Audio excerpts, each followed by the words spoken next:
Olá pessoal, boa noite. Na aula de hoje estaremos aí dando continuidade, ao conteúdo iniciado lá na semana passada. Vamos continuar falando um pouco sobre o líquido seminal.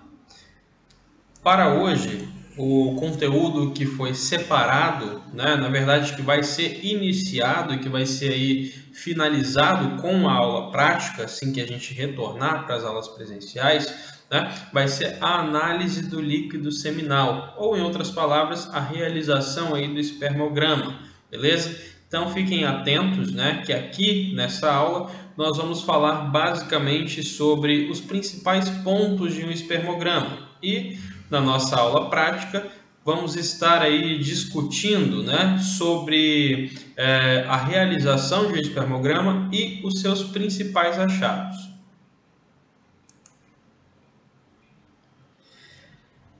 Bom, pessoal, os espermatozoides eles são produzidos aí nos testículos, e armazenados lá no epidídimo. Além do epidídimo, eles também podem ser armazenados lá nos ductos deferentes, como a gente viu na aula anterior. Já o fluido responsável aí por carreá-lo vai ser produzido aí pelas secreções de 3 diferentes glândulas: a vesícula seminal, a próstata e as glândulas bulbouretrais, beleza? Na aula passada a gente viu como acontecia aí a produção dos espermatozoides, a gente viu aí um pouco sobre o epitélio germinativo e além disso a gente entendeu como que funcionava ali a montagem dos espermatozoides, joia?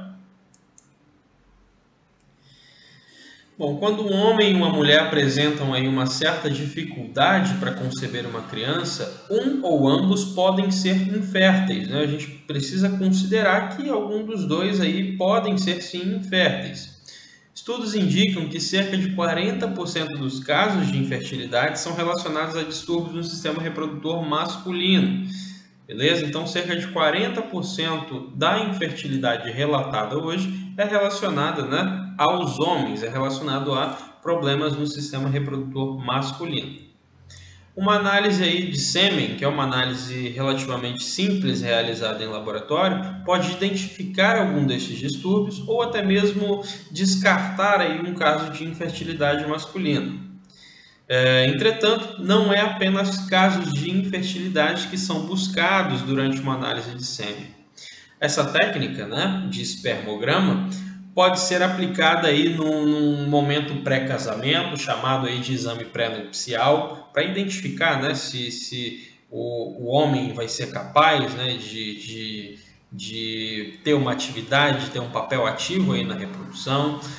O espermograma também vai poder ser aplicado aí na avaliação da vasectomia, do pós-vasectomia, para entender se a vasectomia funcionou efetivamente. E além disso, pode ser aí um exame obrigatório e essencial para quem deseja doar sêmen, para os doadores de sêmen.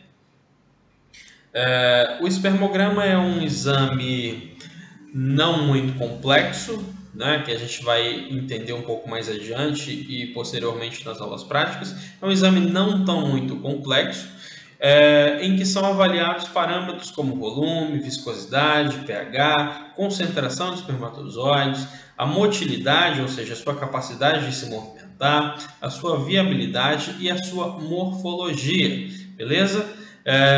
Vamos estar abordando com mais detalhes, cada um desses pontos agora a partir do próximo slide, beleza?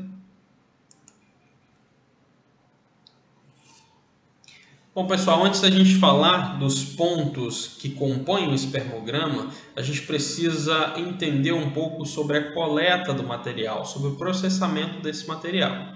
A coleta do líquido seminal ou sêmen, pode acontecer aí por diferentes formas, a depender aí da condição fisiológica do indivíduo. Existem 4 técnicas aí relatadas, e que são utilizadas para tal finalidade. A primeira, a masturbação, que vai ser aí a preferencial, porque vai assegurar toda a coleta do ejaculado, vai assegurar aí a coleta integral da amostra. Além disso, nós temos aí as técnicas que utilizam mecanismos vibratórios e técnicas também que utilizam estímulos elétricos. Essas técnicas, são responsáveis aí por coletar o sêmen através de estímulos externos. Uma outra técnica que é basicamente utilizada para a coleta de amostra é a punção do epidídimo.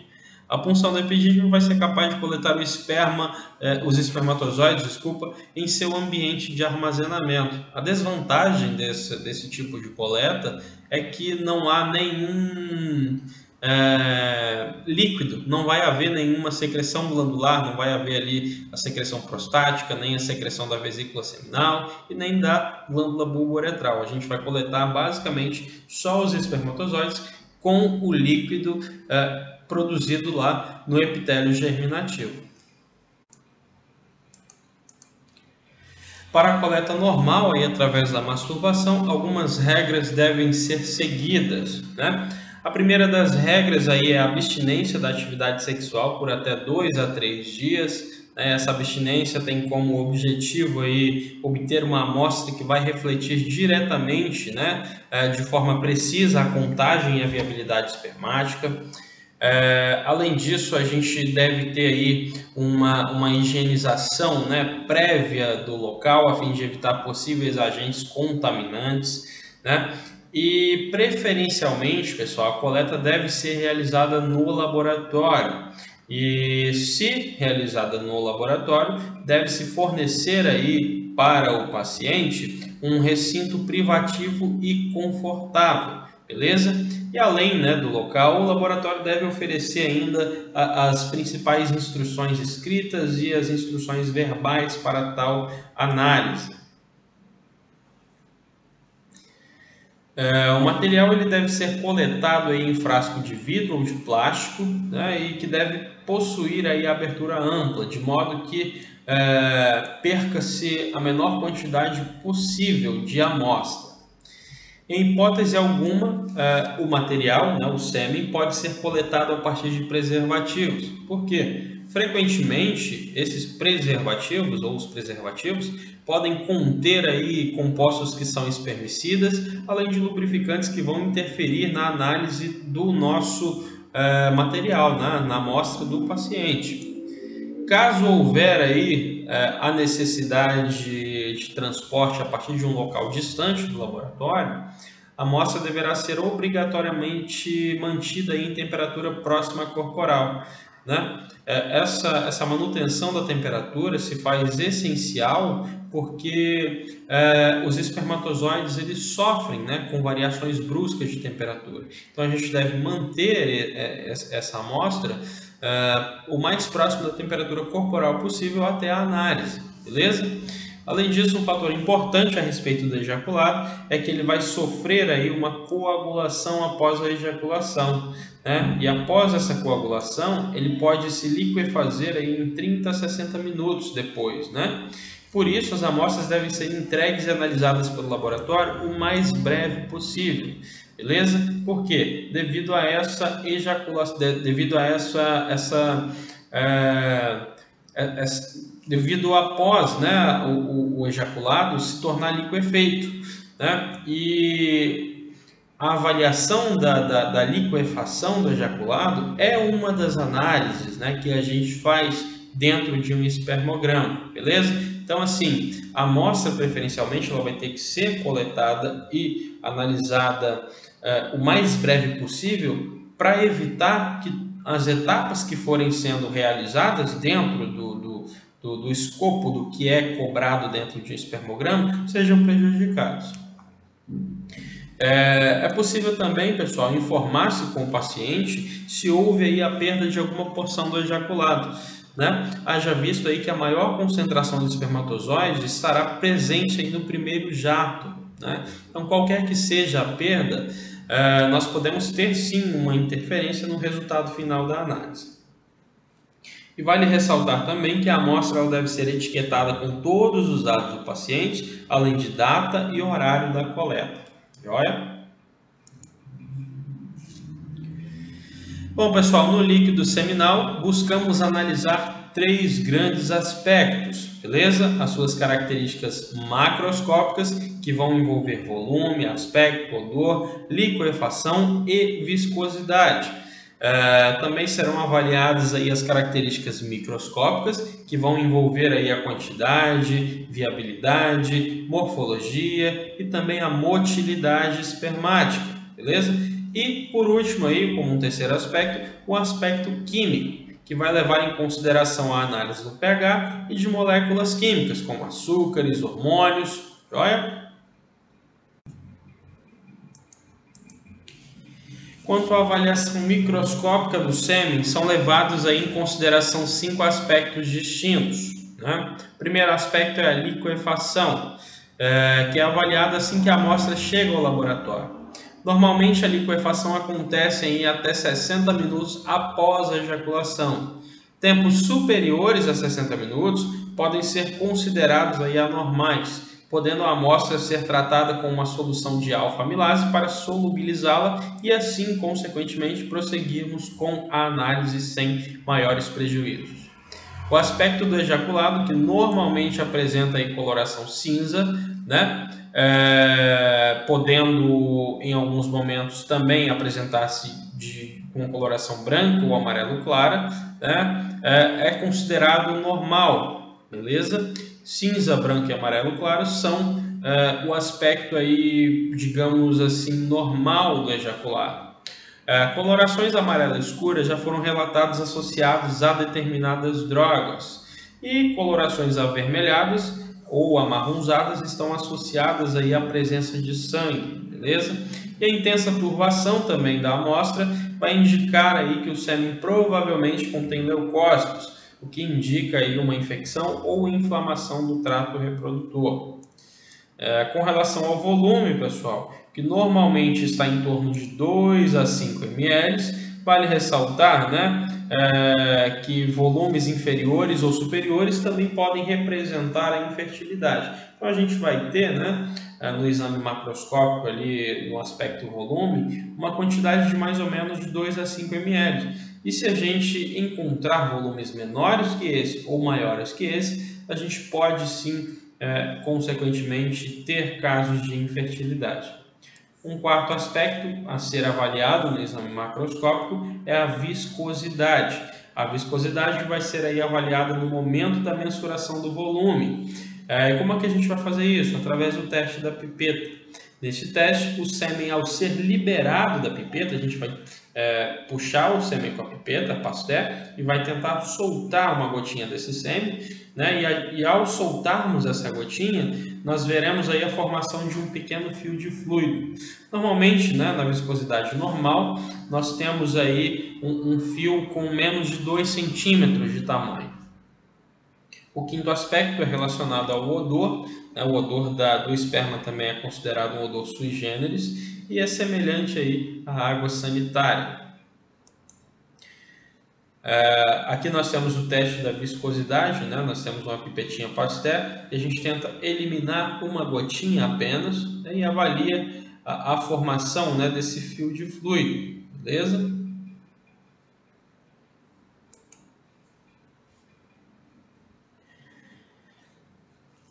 Bom, pessoal, no exame macroscópico são avaliados aí a quantidade de espermatozoides presentes no ejaculado, a viabilidade desses espermatozoides, né? Se encontram aí vivos ou mortos, a morfologia das estruturas dos espermatozoides, além da motilidade, sua capacidade de movimentação.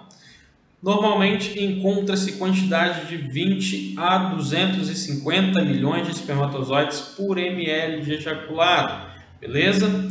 Destes, cerca de 75% devem apresentar, né, uma viabilidade, ou seja, maior do que 75%, né, dessa quantidade devem apresentar uma viabilidade, devem apresentar-se de forma viável, devem apresentar-se vivos, beleza? Além disso, né, mais que 30% dos espermatozoides devem aí apresentar-se morfologicamente normais. E para serem considerados com sua capacidade de movimentação dentro da normalidade, os espermatozoides devem apresentar uma motilidade progressiva acima de 32%, uma motilidade não progressiva acima de 42% e uma imobilidade abaixo de 50%. Quando a gente fala em motilidade progressiva, né, a gente fala no espermatozoide sendo capaz de andar de um lado para outro, né, capaz de dar prosseguimento à sua motilidade, capaz de iniciar a sua movimentação e ir até o final. E quando a gente fala de motilidade não progressiva, a gente está falando aí de uma motilidade em que o espermatozoide ele não consegue, né, dar evolução à sua movimentação. Vale ressaltar que, eu acho que eu deixei escapar, que a motilidade não progressiva, para a gente expressar ela em números, ela deve estar somada à motilidade progressiva, né? Então, de certa forma, se a gente contar aí espermatozoides com motilidade progressiva acima de 32%, nós temos, né, uma motilidade normal.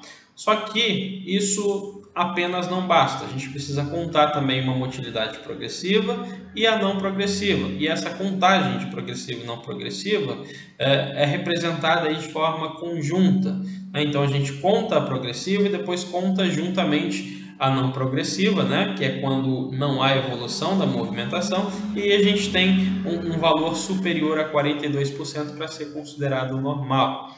Beleza? E aí, quando a gente tem uma imobilidade abaixo de 50%, significa que a gente tem mais do que 50% dos espermatozoides sendo encontrados aí em suas formas móveis. Então, é importante a gente encontrar uma imobilidade abaixo de 50%. Joia? De acordo com a Organização Mundial da Saúde, a contagem dos espermatozoides deve levar em conta apenas a cabeça, sendo desconsiderada a cauda. Existem métodos automatizados para contagem. Entretanto, a maioria aí dos laboratórios emprega a técnica de contagem manual com hemocitômetro ou aí com a câmara de Neubauer. Na contagem manual, como dito anteriormente, deve-se levar em consideração apenas as cabeças do espermatozoide. De acordo aí com a figura evidenciada, devemos contar os espermatozoides que tocam com a cabeça nas bordas superiores esquerda, nas bordas superiores esquerda, que tocam a cabeça nessas bordas, beleza? Entretanto, nós não devemos contar os espermatozoides que tocam com a cabeça nas bordas inferiores e direita. Aqui, ó, não devemos contar nem esse e nem esse, beleza? Vale ressaltar então que o que vai definir a contagem ou não é a posição da cabeça, seja ela aí nas bordas superiores e esquerdas, em que a gente vai contar, ou inferiores e direitas, que a gente não vai contar, ou se a cabeça está completamente para fora, ou se está aqui completamente para dentro. Beleza? Bom, aqui nós temos os espermatozoides evidenciados em uma porção a fresco, né? Vários espermatozoidezinhos aqui, vários espermatozoides aqui e aqui também.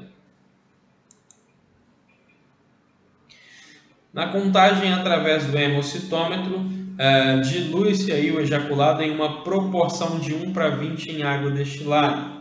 Após a diluição, devem ser contados no retículo de eritrócito da câmara de Neubauer. A gente deve contar depois da diluição, então, esses eritrócitos, esses espermatozoides, nos retículos que a gente utiliza para contagem de eritrócitos. Joia? Vários são os métodos de contagem. Discutiremos detalhadamente sobre cada um durante a aula prática. Joia? Então, não fiquem presos com relação a números, com relação a fórmulas matemáticas, com relação ao cálculo. O mais importante hoje é a gente entender do que é composto o espermograma, quais análises que são feitas no espermograma. A prática disso nós colocaremos assim que a gente retornar para o presencial, assim que a gente marcar a nossa aula prática de espermograma. Então, não fiquem presos com relação a números, joia? Fiquem presos apenas com relação a conceitos, beleza? Então, pessoal, evidenciado aqui para este método, né? conta-se um quadrante, nós vamos contar um único quadrante de espermatozoides dentro ali do citômetro, dentro ali da câmara utilizada, né, do quadrante utilizado para a contagem de eritrócitos. A gente vai contar um quadrante e a gente vai multiplicar essa contagem por 250 mil. Por que 250 mil? Esse 250 mil é referente aí ao volume dos quadrantes circulados na câmara de Neubauer. Então a gente conta um e vai multiplicar, né, pelo volume de todos esses quadrantes. Joia? Em seguida a gente vai multiplicar aí pelo fator de diluição e nós teremos consequentemente o valor de espermatozoides aí em milhões por ml. Então, novamente, prendam-se apenas a conceitos. Durante a aula prática, em um momento oportuno, nós faremos aí toda a exploração desses números e dessas fórmulas. Joia? Então, assim, novamente, atentam-se com relação aos conceitos.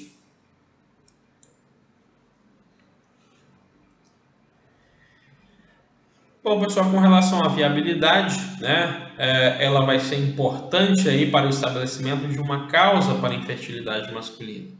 No teste de viabilidade, os espermatozoides eles podem ser coloridos ou não. Quando estão inviáveis, eles permitem a entrada do corante utilizado no teste, adquirindo então a coloração. Já quando estão de forma ali viáveis, quando estão íntegros, os espermatozoides vão apresentar-se incolores. Para a realização deste teste, a gente utiliza aí 100 microlitros de sêmen, né? Esses 100 microlitros serão diluídos em 50 microlitros de eosina 1% e em 50 microlitros de nigrosina 10%. Esses corantes vão ser capazes aí de dar a cor para os espermatozoides e para a amostra. Em seguida, após aí a mistura, né, do sêmen com esses corantes, a gente vai retirar 50 microlitros e vamos adicionar em uma lâmina.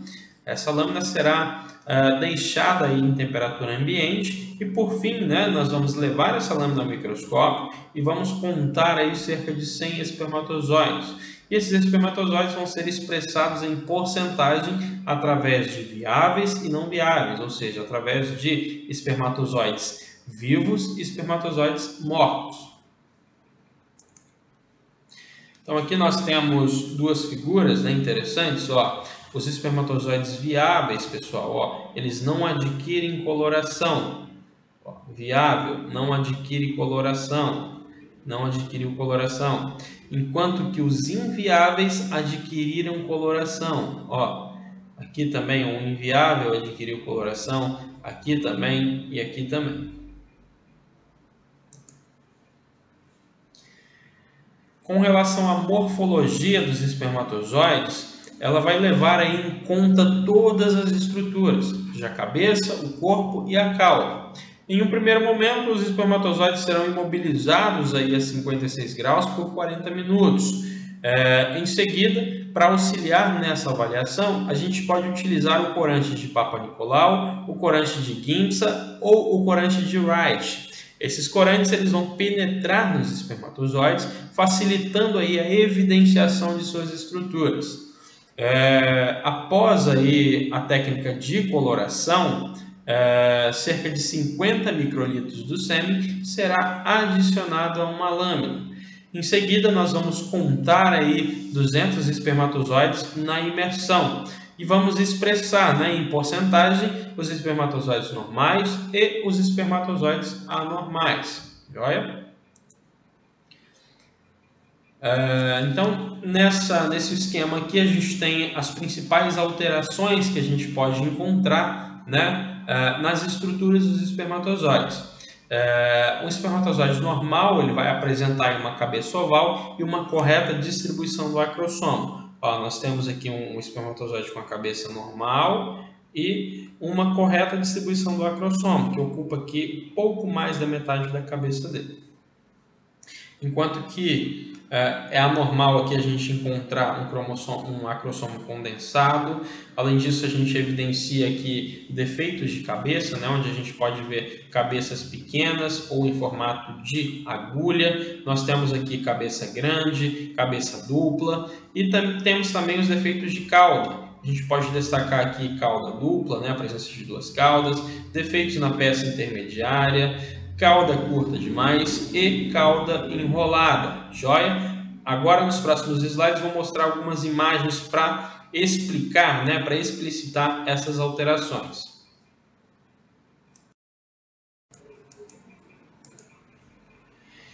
Bom, aqui nós temos a evidenciação de dois espermatozoides normais, apresentando cauda, cabeça, corpo e acrossomo normais. Aqui novamente, ó, dois espermatozoides apresentando-se de forma normal, ó, corpo normal, cabeça normal aqui e acrossomo também normal, beleza? Aqui nós temos três espermatozoides com cabeça dupla, ó, uma, duas cabeças aqui, duas cabeças, e aqui também duas cabeças e um alargamento aqui citoplasmático. Isso aqui também é uma condição anormal. Aqui nós podemos observar espermatozoides com caudas duplas, ó, um espermatozoide com uma cabeça e duas caudas, uma cabeça e duas caudas, uma cabeça aqui também e duas caudas. É possível também a gente evidenciar caudas em espiral, né? Nós temos aqui na primeira imagem espermatozoide completamente enrolado aqui em sua cauda, né? A cauda, desculpa, enrolada sobre a cabeça dele. Aqui nós temos a cauda enrolada também, aqui também e aqui também. Alguns espermatozoides podem também apresentar-se aí com a cabeça achatada, ó, a sua extremidade achatada. Esse achatamento da extremidade dos espermatozoides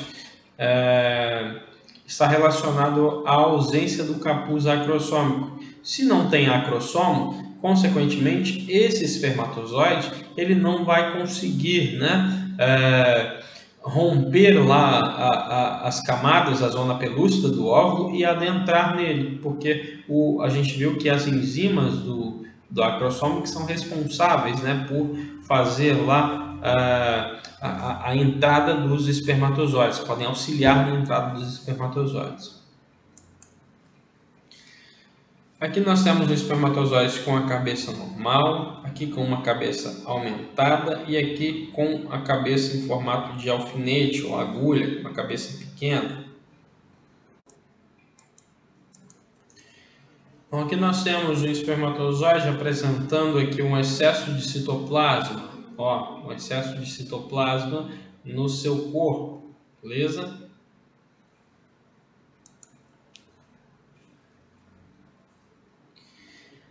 Bom, pessoal, um outro aspecto aí do exame microscópico é a motilidade, beleza? A fertilização, como a gente sabe, depende da capacidade do espermatozoide de alcançar um óvulo e unir-se a este óvulo, beleza? Então é importante, né, que o espermatozoide ele esteja plenamente hábil com relação à sua motilidade, com relação à sua capacidade de movimentação, para que a gente consiga ter êxito aí na reprodução.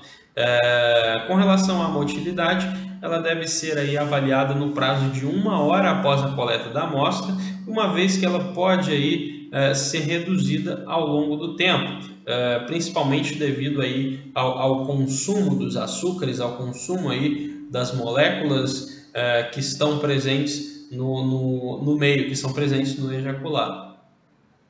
Cerca de 50 microlitros de sêmen devem ser adicionados sobre lâmina de vidro e lamínula. E para uma avaliação fiel, devemos buscar aí os espermatozoides mais próximos às bordas, sempre aí variando os campos de observação.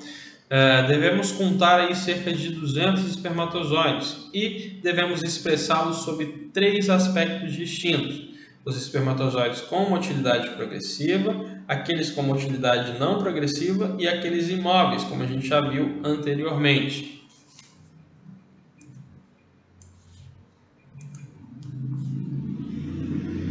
Bom, com relação a um último grande aspecto do espermograma, que é o exame químico, a gente já viu sobre o exame microscópico e o macroscópico, e agora vamos ver um pouco sobre o químico. Em relação aos aspectos químicos, alguns elementos de importância devem ser sim levados em consideração. O primeiro aí que a gente tem que levar em consideração é o pH. O pH ele deve ser mensurado no prazo de 1 hora após a coleta, uma vez que o sêmen ele pode tornar-se mais ácido devido à produção de ácido lático. Esse ácido lático ele vai ser produzido aí em resposta ao consumo, né, dos açúcares presentes no ejaculado e também ao consumo gasoso ali presente, né, ao consumo dos gases presentes ali naquele líquido ejaculado. Quando há um grande número de espermatozoides, a gente tem, né, uma maior propensão à produção de ácido lático, beleza? Além disso, o pH ele pode também tornar-se mais alcalino devido aí à perda de gás carbônico quando essa amostra consequentemente envelhece, quando essa amostra ela consequentemente é deixada aí para ser avaliada em um momento distante aí da coleta. Normalmente o pH do sêmen ele deve variar entre a neutralidade e o levemente básico. Então a gente tem um pH entre 7,2 e 8,5. Uma outra molécula aí avaliada no exame químico é a fosfatase ácida. Essa enzima ela é secretada pela próstata e é utilizada para avaliar a função prostática. É extremamente interessante também, tem uma curiosidade acerca da fosfatase ácida, que ela é uma enzima que é dosada aí, que é buscada no trato reprodutor feminino em situações em que é investigado possíveis abusos sexuais, né? Porque é uma enzima produzida e secretada pelo sêmen, né? Pelo ejaculado.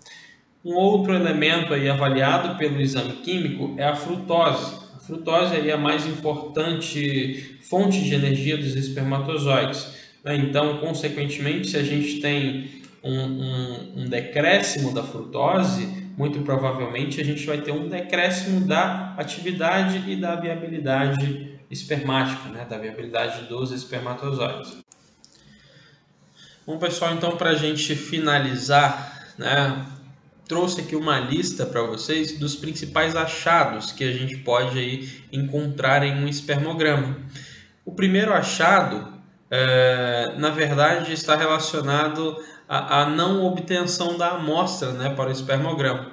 Se o homem não consegue produzir a amostra, produzir o líquido seminal e, consequentemente, para a realização de um espermograma, dá-se aí o nome a essa condição de aspermia. A aspermia vai ser uma ausência de líquido seminal, onde o homem não vai ter capacidade de produzir esse líquido seminal. Um outro termo aí extremamente interessante, né, que é um achado também do espermograma, é a azoospermia. O que é a azoospermia? É a ausência de espermatozoides no sêmen. É quando o homem não produz espermatozoides, beleza?